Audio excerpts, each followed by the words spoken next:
Speaking of things England managed to fuck up so badly, we're still dealing with it 70 years later. It's time for another segment of the show that says, keep calm and hang on in quiet desperation.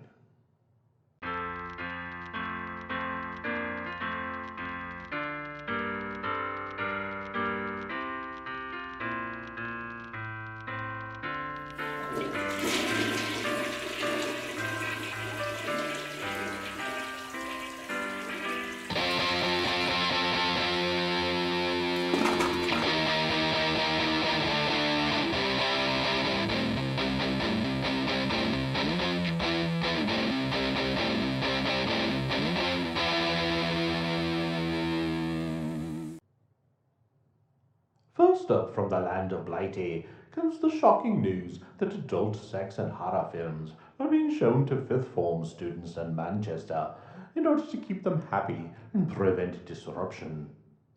At first glance, you may be as appalled as I was, but after 3 months' intensive investigation, I was able to determine that fifth form is not the same thing as fifth grade, but is basically high school sophomore, i.e., 14 to 16, and that the movies were shown as part of an elective course on the mass media and included Carrie, Escape from New York, Friday the 13th, Animal House, and Rocky.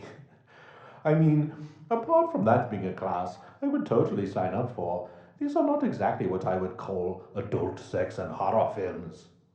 I mean, I was 12 when I saw Friday the 13th Part 2 on cable, and while it was the first time I had ever seen pubic hair in a movie, to date I have hardly ever attempted to murder people while they were having sex.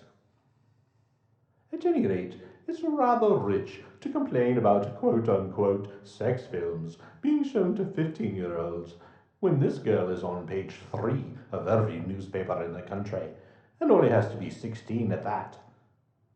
No to you Woody Allen fans, both of those models are 20. Next, we have the heartwarming story of Helen, who has been training for a London marathon this year.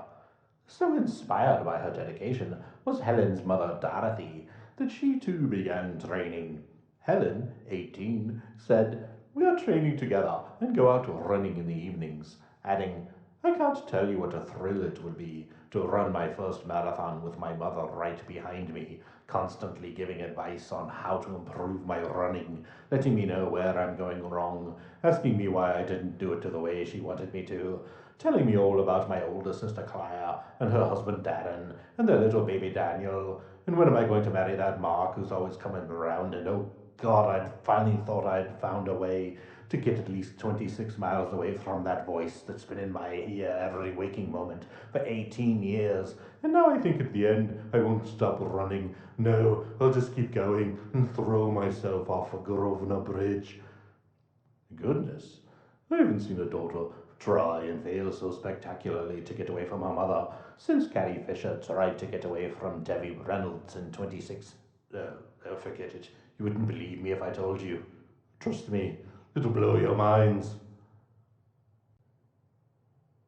If you were hoping for the next infectious single from Haysi Fantayzee, no chance. No chance. As it appears, the group which gave us the worst song of 1983, that wasn't Kisses Lick It Up, have gone their separate ways. Oh, wait, that was the worst song of 1983. And I guess you can also chalk up the spaz-inspiring Boy George's sense of style on the list of their crimes against humanity as well. At least through the magic of videography, we can always relive the best 27 seconds of their career. On a loop, in the privacy of their own home. I could watch that for hours. Anyway, we here at NF84 wish the trio the best in their future endeavours and are sure we will be hearing from them soon. No chance, no chance,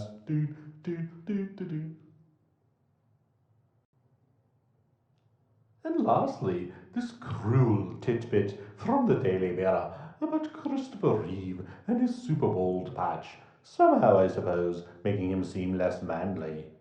Next, you'll be saying he can't change the course of mighty rivers.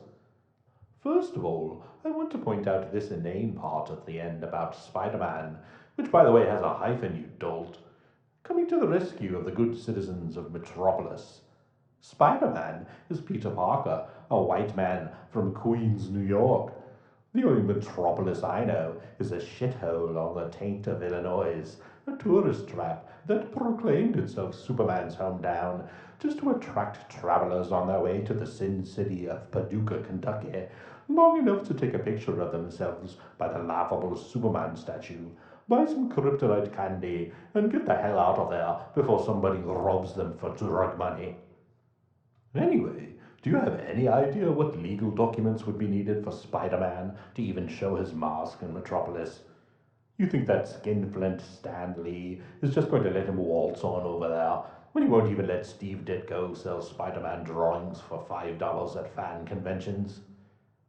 Anyway, now I've gotten so far off track, even Superman couldn't fly me back home in time to catch the heat death of the universe.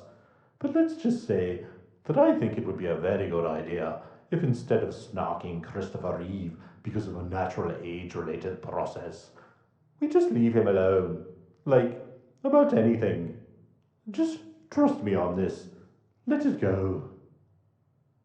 And while we're letting things go, TTFN, you wankers.